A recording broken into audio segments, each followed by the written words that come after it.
Shalom, saya ucapkan buat kita semua, adik-adikku dimanapun saudara-saudari berada. Bapak berharap semua dalam keadaan sehat-sehat, tetap semangat, tetap belajar, jaga kesehatan. Kemarin kita telah mempelajari tentang arti bertobat.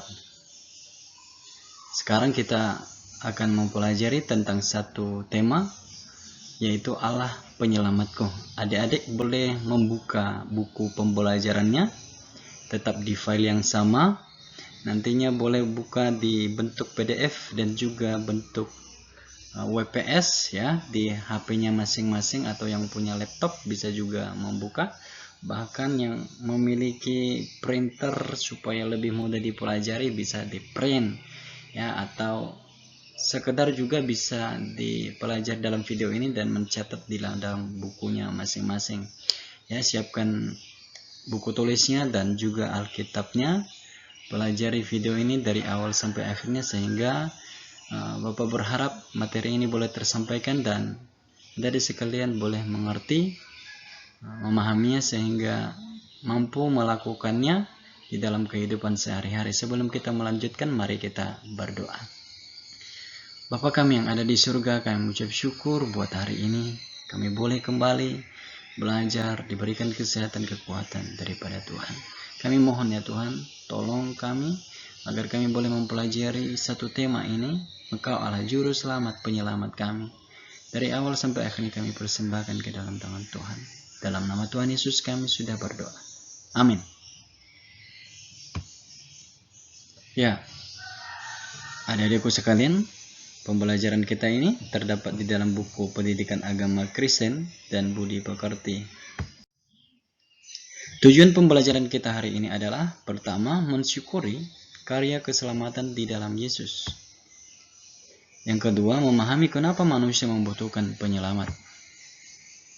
Dan yang ketiga, mempraktikkan gaya hidup untuk hidup bagi Allah sebagai ucapan syukur kepada Tuhan karena telah menyelamatkan manusia.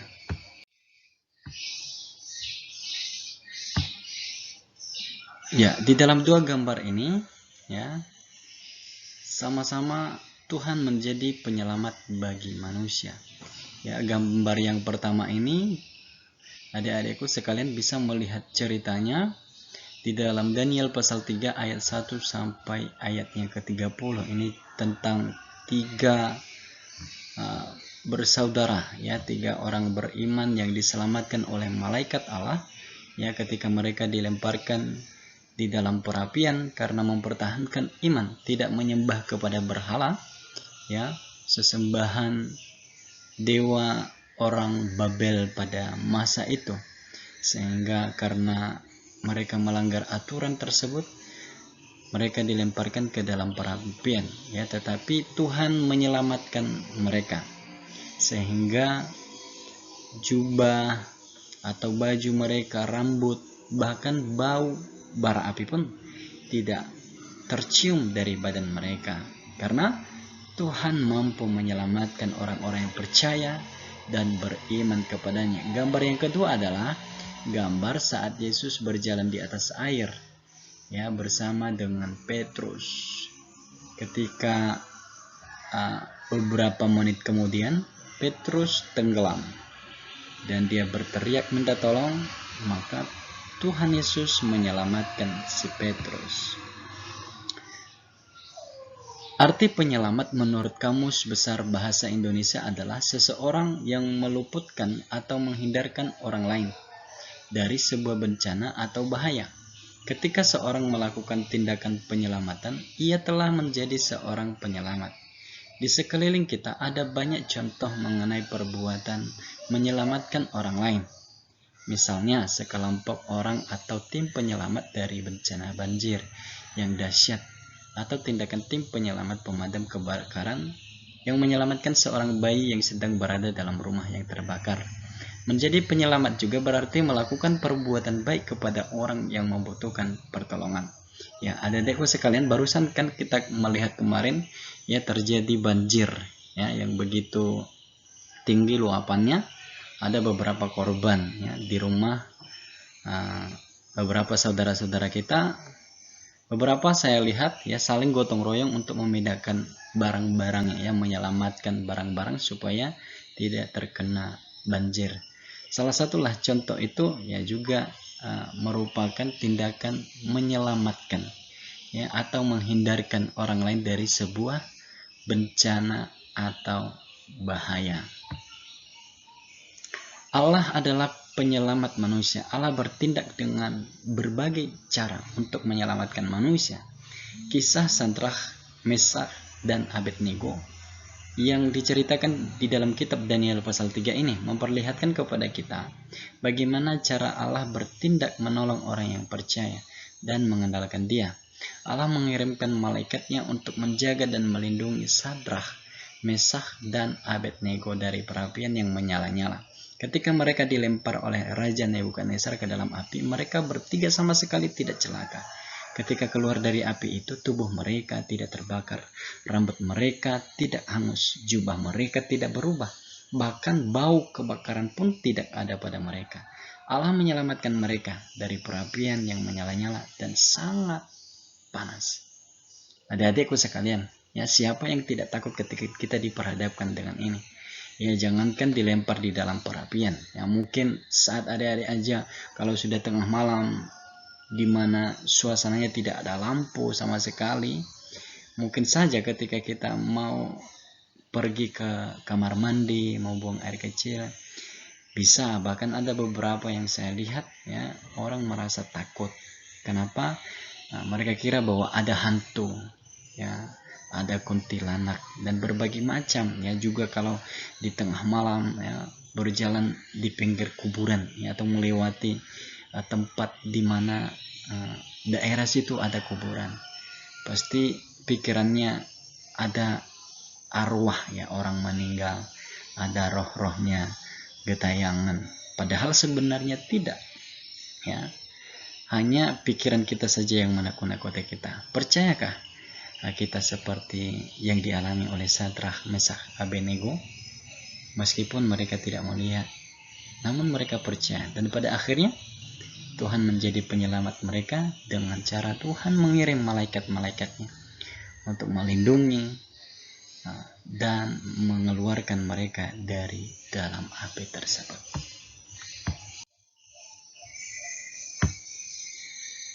Mengapa manusia membutuhkan penyelamat?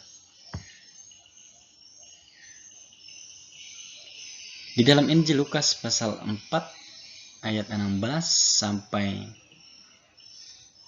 ayatnya yang ke-30,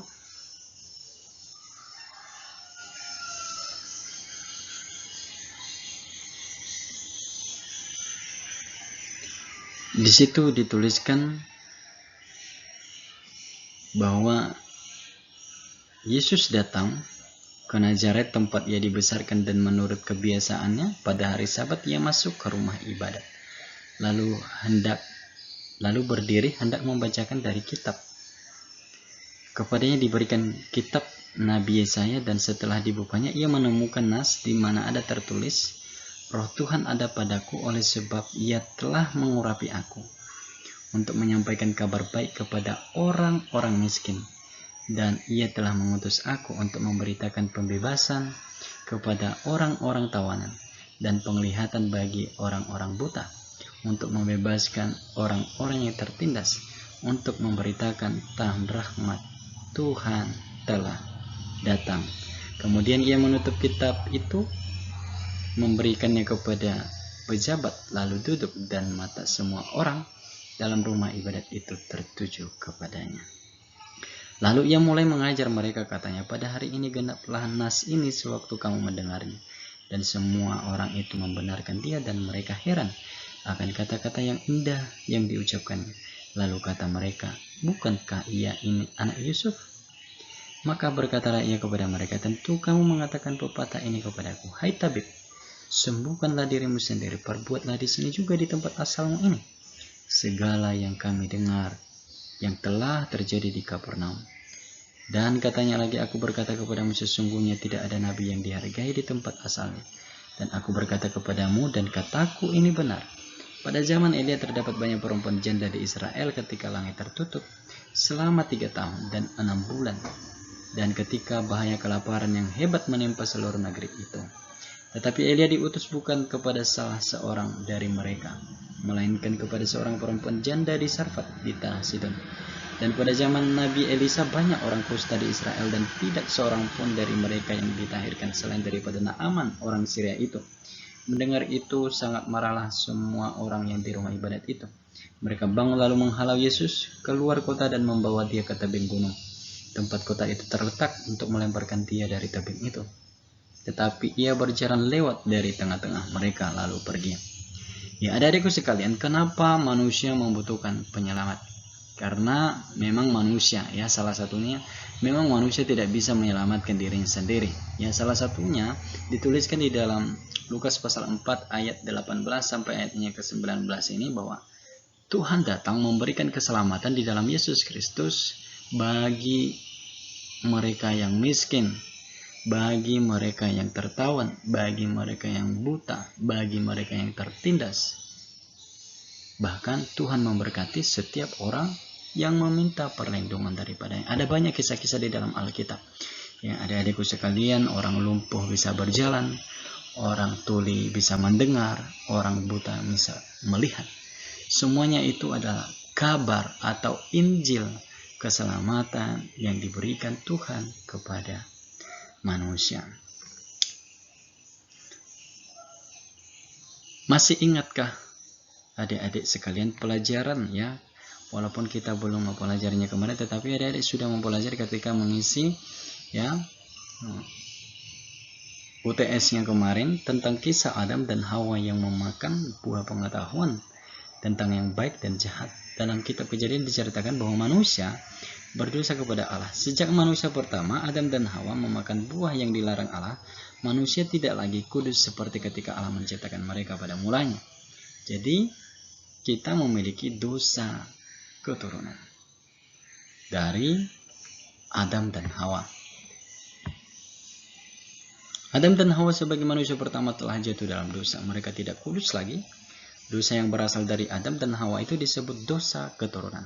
Semua manusia mewarisi dosa tersebut. Oleh karena itu, kita sebagai keturunan Adam dan Hawa sudah memiliki dosa sejak dilahirkan. Dosa itu hanya bisa dihapuskan jika Allah sendiri yang menghapuskannya. Allah sungguh mengasihi dunia sehingga ia mengutus Yesus datang ke dunia untuk memberitakan keselamatan bagi semua manusia berdosa yang percaya kepadanya. Yohanes 1 ayatnya 12 menyatakan bahwa siapa saja yang menerima dan mau percaya kepada Yesus adalah penyelamat, akan dijadikan sebagai anak-anak Allah dan luput dari hukuman. Oleh karena itu, kita harus percaya bahwa Yesuslah satu-satunya penyelamat dunia. Hanya dengan percaya kepada Yesus kita akan diselamatkan. Ya, adik-adik sekalian, tidak ada seorang pun manusia di dunia ini yang tidak berdosa. Semuanya telah berdosa. Dan karena dosa kita kehilangan kemuliaan Tuhan. Menghayati makna penyelamat. Adik-adikku, setelah mempelajari materi ini, nanti bisa menjawab pertanyaan ini, bisa langsung di WA, dan juga bisa melalui buku catatannya dipotret, ya, atau difotokan, boleh kirim di grup WA, atau nantinya di akhir semester, ya, kalau ada pertemuan kita bisa, ya, diperlihatkan kepada saya supaya saya mengecek bahwa materi ini telah tersampaikan kepada adik-adik semua yang melihat dan menonton video pembelajaran ini, ya. Pertanyaan yang pertama, mengapa manusia membutuhkan penyelamat? Ya. Bagaimana seharusnya hidup orang percaya ketika sudah diselamatkan? Tuliskan dalam kolom berikut ini, siapa sajakah penyelamat dalam hidup? Jelaskan mengapa ia menjadi penyelamat bagimu. Salah satu contohnya, ya, penyelamat di dalam keluarga ibu.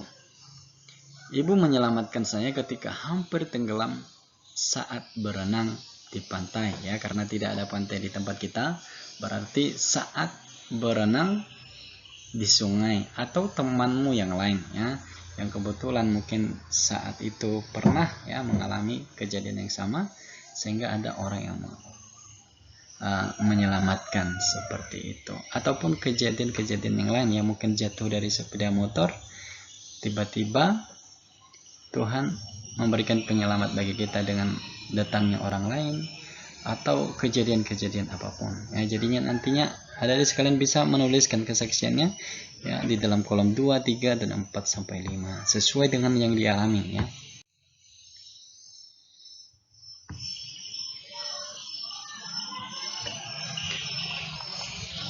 Baik, sebelum kita mengakhiri pembelajaran hari ini, kita akan menyanyikan satu pujian dari nyanyian ya Kidung Jemaat.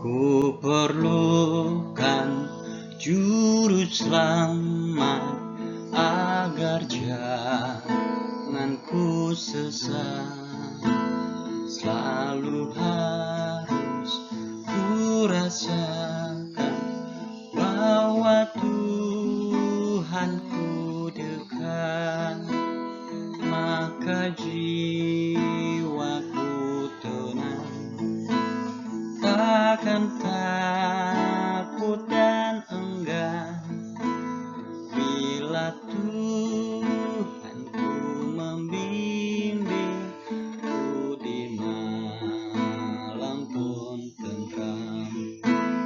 Ku perlukan juru selamat karena imanku lemah, hiburannya menguatkan, sungguh tiada bandingnya, maka jiwaku tenang, takkan takut dan enggan bila Tuhanku membimbingku di malam pun tentram. Ya, demikian pujian kita kepada Tuhan. Mari kita berdoa kembali. Bapa kami yang ada di surga, kami bersyukur buat hari ini kami boleh belajar bersama-sama semua oleh karena anugerah Tuhan kepada kami semua.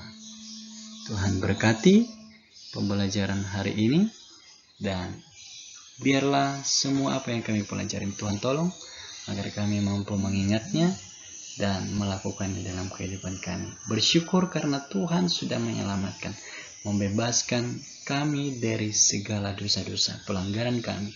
Ajar kami ya Tuhan, untuk kami memakai hidup kami memuliakan nama Tuhan. Di dalam nama Tuhan Yesus kami berdoa dan menutup pembelajaran hari ini. Haleluya. Amin.